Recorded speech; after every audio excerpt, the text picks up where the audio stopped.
Hey guys, in this video we're going to take a look at how you can wake and unlock your iPhone for the iPhone 13 series. So there are three different ways how you can unlock your iPhone. The first method is to press on the side button to wake up the phone. Another method is to tap on the screen, and that will also wake up the screen. Additionally, you can also raise the phone up like this, and that will wake up the device.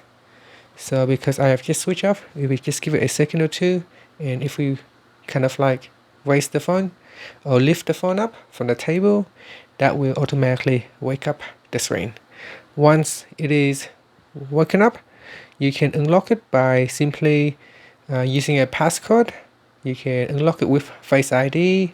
You can use your Apple Watch to unlock your device. And one other method is to use Touch ID, but because the iPhone 13 Pro doesn't come with Touch ID, so it is more for an older models where we have a home button with Touch ID.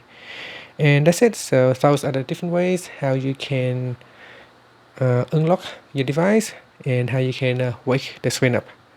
And that's it. Thank you for watching this video. Please subscribe to my channel for more videos.